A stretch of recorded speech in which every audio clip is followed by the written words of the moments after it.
Hello everyone, আমার YouTube চ্যানেলে তোমাদের সবাইকে স্বাগত জানাই। আশা করি তোমরা সবাই সুস্থ আছো, ভালো আছো। আজকে আমি তোমাদের সাথে তোমাদের ক্লাস 7-এর ইংলিশের যে বুকটা আছে তার দেখো লেসন 1-এ তোমাদের আছে দ্য বুক অফ নেচার।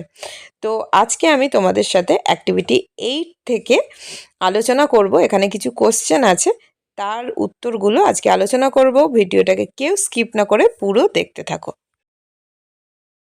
এতে কি আছে, which are the things around us that tell us about the earth's early tale. তো এখানে কি বলছে, আমাদের চারপাশের কোন কোন বস্তু আমাদের পৃথিবীর প্রাচীন গল্প বলে। তো অ্যান্সারটা কি হবে দেখো, the mountains, rocks, seas, stars, rivers, deserts and fossils of old animals tell us about the earth's early tale. তো পাহাড়, পর্বত, সমুদ্র, নদী, মরুভূমি এবং প্রাচীন জীবজন্তুদের জীবাশ্ম আমাদের প্রাচীন পৃথিবীর গল্প বলে। বি অপশানে দেখো কি আছে, why does a payable have a smooth surface. তো বলছে কেন একটা নুড়ির উপরিভাগ মসৃণ হয়।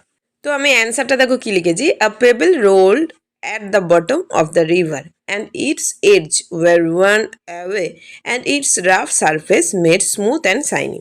আমরা প্যাসেজে পড়েই নিয়েছিলাম যে নুড়িগুলো নদীর তলদেশে কি হয় দেখবে গড়াতে থাকে এবং জল আর অন্যান্য পাথরের ঘর্ষণ কি করে নুড়ির যে উপরিভাগ সেটাকে কিন্তু মসৃণ আর চকচকে করে তোলে। তো আমরা এটা লিখে নিতেই পারি। তাহলে আশা করি বি অপশনটাও তোমাদের বোঝা গেল। এবার দেখো শীতে কি আছে, শীতে দেখো আছে how does a pebble become grains of sand. তো এখানে কী বলেছে, কীভাবে নুড়ি বালি কণায় পরিণত হয়। তো অ্যান্সারটা দেখো কি লিখেছি, when a pebble is carried away by some water it become smaller till at last it is reduced to a grain of sand. তো কি বলছে, যখন একটি নুড়ি নদীর দ্বারা বাহিত হয় সেটি ছোট হতে থাকে যতক্ষণ না সেটি শেষে বালির কণায় পরিণত হয়।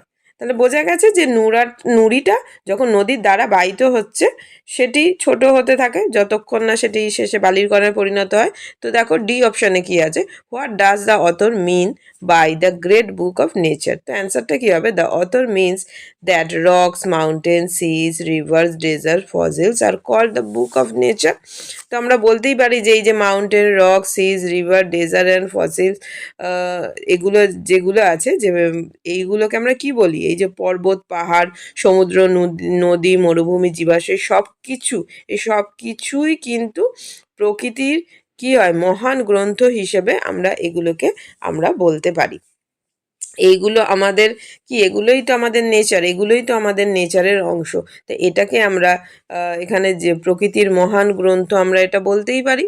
তো দেখো এত অবধি আশা করি তোমরা বুঝতে পেরেছো। অ্যাক্টিভিটি 9-এ দেখো আছে rearrange the sentence in the correct order by writing the numbers in the brackets.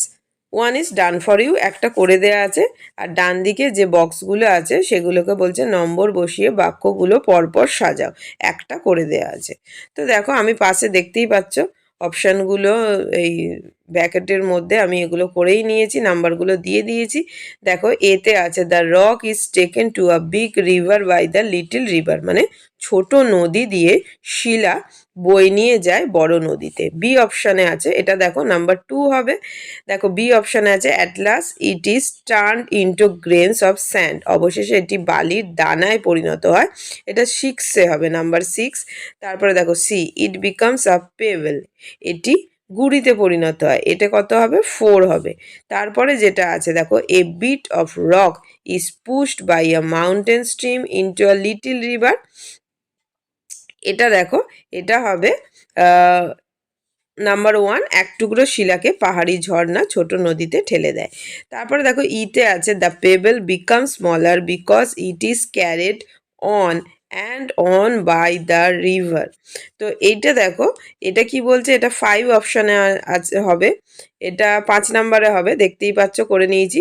নুড়িগুলি খুব ছোট ছোট হয়ে যায় কারণ এগুলো নদীর দ্বারা বাহিত হতেই থাকে। তারপরে দেখো এফে কি আছে, the edge of the rock are worn away and its rough surface is made, এটা 3 নাম্বারে হবে আমাদের। এটা অ্যারেঞ্জে আমরা নাম্বার 3-তে লিখবো, শিলার প্রান্তগুলি ক্ষয়প্রাপ্ত হয় এবং এবড়ো খেবড়ো উপরিতল কি হয়, একদম কিন্তু মসৃণ হয়ে যায়। তো অ্যাক্টিভিটি 9 আমাদের এত অবধিই ছিল। এবার দেখো অ্যাক্টিভিটি 10-এ চলো কি আছে দেখে নিই। অ্যাক্টিভিটি 10-এ আছে match the columns match the words in column A with their meaning in column B, one is done for you. তো কি বলছে দেখো, এখানে দুটো, এদিকে দেখো কলাম এ কলাম বি আছে, এ স্তম্ভের সাথে বি স্তম্ভকে কি করতে বলছে, ম্যাচিং করতে বলছে। তো দেখো এখানে আছে, প্রথমটা আছে ফ্যাসিনেটিং। ফ্যাসিনেটিং হচ্ছে চমৎকার। তো দেখো এখানে বি কলামে এফ অপশান আছে একদম লাস্টে, দেখো এর সাথে কোনটা হচ্ছে আমাদের ফ্যাসিনেটিংয়ের সাথে, যেটা বললাম যে মানেটা হচ্ছে চমৎকার, তার সাথে আমাদের যে এফ এ আছে একদম লাস্টে, সেটা আমাদের কিন্তু 1 নম্বরের সাথে ম্যাচিংয়ে যাচ্ছে। ভেরি ইন্টারেস্টিং অর চার্মিং, মানে খুব আকর্ষণীয় বা সুন্দর। এ কলমে দেখো 2-তে আছে মেয়ারলি, যেটার মানে হচ্ছে কেবলমাত্র।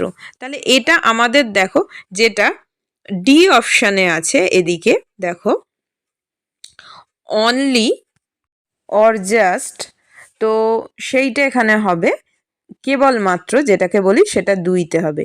তারপরে দেখো 3-এ আছে ফরচুনেটলি, মানে হচ্ছে সৌভাগ্যক্রমে। এটা দেখো কোথায় হবে, লাকিলি, মানে ভাগ্যক্রমে, ঠিক আছে, ই অপশানে যেটা আছে। তারপরে দেখো 4-এ আছে অ্যালফাবেট। অ্যালফাবেট মানে হচ্ছে বর্ণমালা। এটা কোথায় হবে, দেখো একদম first option, the set of letters in a language, কোনো ভাষার বর্ণের সমষ্টি। এটা 4-এ হবে। 5-এ আছে দেখো সারফেস, মানে উপরিতল যেটাকে আমরা বলি, সেটা দেখো বি অপশানে আছে, টপ ভিজিবল সাইড, উপরের দিক থেকে দৃশ্যমান অংশ, এটা 5-এ হবে। তারপরে 6-এ আছে দেখো ওয়ার্ন, মানে হচ্ছে ক্ষয়প্রাপ্ত।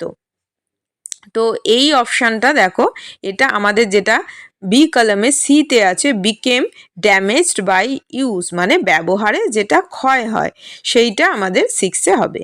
তো আশা করি এইটা অ্যাক্টিভিটি 10 তোমাদের কোনো বুঝতে অসুবিধা হয়নি। এবার চলো অ্যাক্টিভিটি 11-এ কি আছে আমরা দেখে নিই।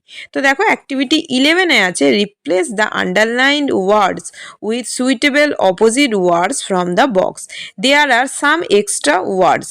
তো দেখো এখানে কি বলছে, যে নিচে দাগ দেওয়া শব্দগুলোর পরিবর্তে বক্স থেকে উপযুক্ত বিপরীত শব্দটি বসাও। কিছু অতিরিক্ত শব্দও দেয়া হলো। তো দেখতেই পাচ্ছ অলরেডি বক্সের মধ্যে দেয়া আছে।